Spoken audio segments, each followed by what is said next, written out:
Om Swastiastu. Baik, di sini saya akan mempresentasikan hasil yang sudah saya dapat. Sebelum itu, perkenalkan nama saya Niwayan Aridinawari dengan NIM 2317051133. Untuk materi pertama, yaitu tentang manusia pertama menurut agama Hindu. Menurut kepercayaan Hindu, Manu yang pertama adalah Swayambhu Manu, yang dipercaya sebagai kakek moyang manusia pada Manwantara pertama. Swayambhu Manu menikah dengan Satarupa dan memiliki keturunan. Anak cucu dari Manu disebut Manawa, sehingga kata manusia dalam bahasa Sanskerta disebut Manawa. Swayambhu Manu dan Satarupa merupakan pria dan wanita pertama di dunia atau era kehidupan pertama. Setelah masa Swayambhu Manu berakhir, dunia memasuki masa Manu yang baru dan demikian silih berganti sampai 14 Manu terlahir ke dunia.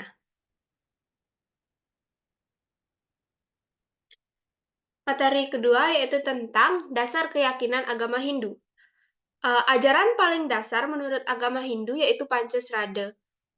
Secara etimologi terdiri dari kata panca dan serada. Panca artinya lima dan serada adalah keyakinan atau kepercayaan. Lima dasar kepercayaan itu adalah percaya adanya Brahman, Atman, Karmapala, Punarbawa, dan Moksa. Yang pertama yaitu keyakinan terhadap Brahman atau Widi Tattwa. Ajaran pertama ini berfokus pada keyakinan pada Brahman atau Tuhan. Ada banyak sebutan nama Tuhan dalam agama Hindu seperti Ida Sang Hyang Widi atau Brahman. Ini artinya setiap umat Hindu meyakini dengan benar bahwa Tuhan itu ada, Maha Esa, Maha Kuasa, dan Maha Segalanya.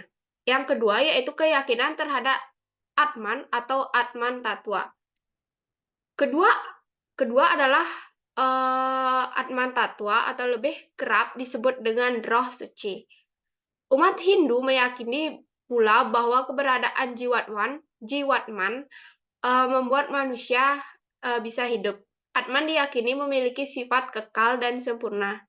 Yang ketiga yaitu keyakinan terhadap Karmapala atau Kamapala Tattwa. Di mana keberadaan dari Kamapala ini memiliki kata karma sendiri yang artinya perilaku atau perbuatan.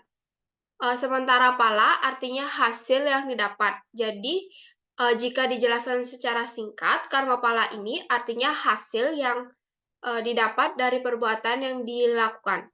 Sederhananya, umat Hindu sangat percaya dengan adanya hukum sebab akibat dalam kehidupan sehari-hari. Karma pala sendiri dibedakan menjadi 3 bagian waktu, yaitu masa kini atau masa sekarang, masa nanti atau hari esok, dan masa depan.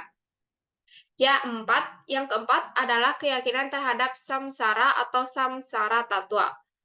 Ajaran keyakinan ini memiliki kepercayaan dengan adanya reinkarnasi. Penjelmaan kembali atau kelahiran kembali dalam agama Hindu dikenal dengan istilah Punarbawa yang artinya kelahiran berulang-ulang.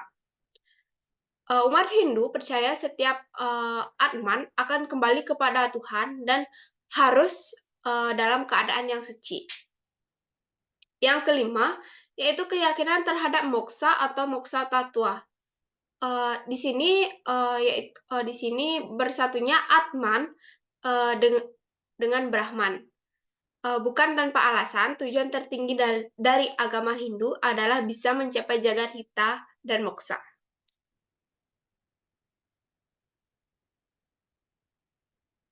Materi selanjutnya yaitu tentang hubungan surga dan neraka dengan Pancasrada. Setelah meninggal, Atman seseorang akan mempertanggungjawabkan karmanya.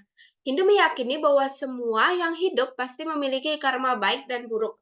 Atman tersebut akan dibawa ke neraka untuk karma buruknya dan ke surga untuk karma baiknya. Lamanya mereka berada di surga dan neraka sangat tergantung karma yang mereka lakukan di masa hidup. Setelah itu, Atman memiliki kesempatan untuk reinkarnasi kembali. Reinkarnasi berikutnya juga ditentukan dari karma kehidupan sebelumnya. Kami percaya leluhur yang telah meninggal akan kembali lahir membawa kebaikan menjadi, anak ataupun cucu di kehidupan yang akan datang. Bagi umat Hindu, moksa juga merupakan tujuan tertinggi, dalam hidup. Moksa identik dengan kemerdekaan sempurna, ketenangan spiritual yang kekal abadi, ketentraman rohani, dan bersatunya Atman dengan Brahman. Diyakini bahwa ada 4 yoga atau pengendalian atau marga atau jalan untuk mencapai moksa. Di antaranya yang pertama yaitu Bhakti Marga, di mana cara menghubungkan diri dengan Tuhan berlandaskan cinta kasih mendalam kepada Tuhan Yang Maha Esa. Yang kedua yaitu Karma Marga, di mana upaya untuk mencapai kesempurnaan dengan kebijakan tanpa pamrih. Yang ketiga Janana Marga, mempersatukan Jiwatman dengan Parama Atman yang dicapai dengan jalan mempelajari ilmu pengetahuan dan filsafat kebebasan diri dari ikatan-ikatan keduniawian. Yang keempat, yaitu Raja Marga, di mana jalan rohani untuk mencapai moksa dengan tiga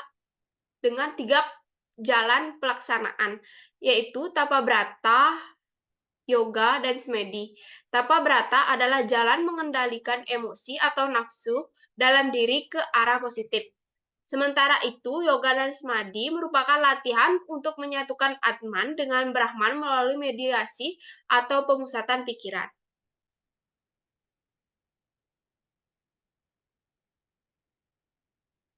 Materi yang terakhir yaitu mengapa orang bisa bunuh diri dan solusinya menurut agama Hindu. Dalam aspek normatif agama, bunuh diri dalam pandangan Hindu disebutkan sang roh yang tubuhnya meninggal dengan cara bunuh diri akan berada di alam kegelapan, Asurya Loka. Menjadi sangat lama sekali sang roh tersiksa seperti itu. Mereka yang meninggal dengan sengaja menghilangkan nyawanya ini juga disebut sebagai ulah pati. Ulah pati dianggap hal yang sangat berdosa. Dalam Manawa Dharma Sastra dijelaskan juga bahwa dosa ini juga akan menular untuk mereka yang ngentas dan mereka yang mengambil mayatnya. Kasarnya yang berdoa akan dapat menularkan dosa pula. Ya, maaf, kasarnya itu yang berdosa akan dapat menularkan dosa pula. Menurut Lontaryama Purana Tatwa 22B sampai 22A, yaitu sebagai berikut. Orang yang meninggal karena bunuh diri sebaiknya dikuburkan terlebih dahulu agar ia dapat beryoga selama 3 tahun untuk menebus kesalahannya. Setelah itu, dibuatlah upacara kematian seperti biasa.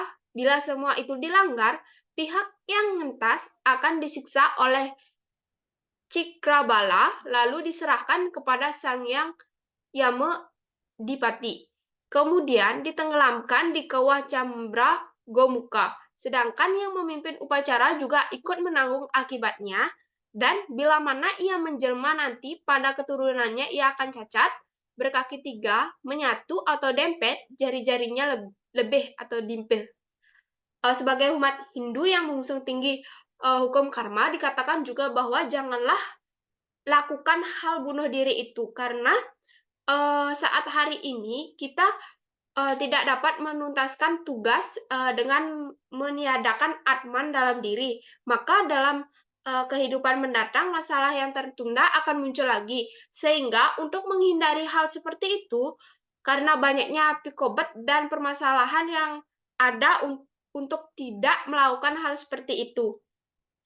Bahwa pengawasan keluarga adalah hal yang paling penting dilakukan. Dalam kitab Sarasamuscaya 4 juga telah memberikan tuntunan kepada kita bahwa sebagai umat Hindu, reinkarnasi atau penjelmaan ini dapat dasarnya merupakan jembatan emas untuk bisa lepas dan bebas dari lautan penderitaan melalui perbuatan baik. Untuk itu, manfaatkanlah menjelma menjadi manusia dengan baik sebab menjelma sebagai manusia sangat sulit didapat meskipun hina atau menderita.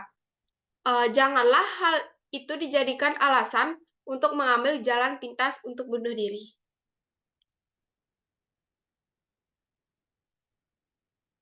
Kesimpulannya yaitu, sesungguhnya apa yang berasal dari, diri kita akan kembali ke kita, begitulah hukum karma.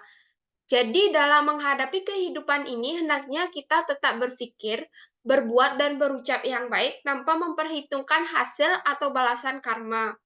Karena, semua hukumnya sudah pasti akan kembali ke diri kita, entah itu, kapan waktunya sesuai dengan karma masing-masing. Berhentilah memperhitungkan apapun yang, sudah menjadi siklus karma itu. Bijaksana melangkah dalam menjalani kehidupan, hingga menjadi pribadi yang dewasa dalam memperbaiki, diri dalam karma.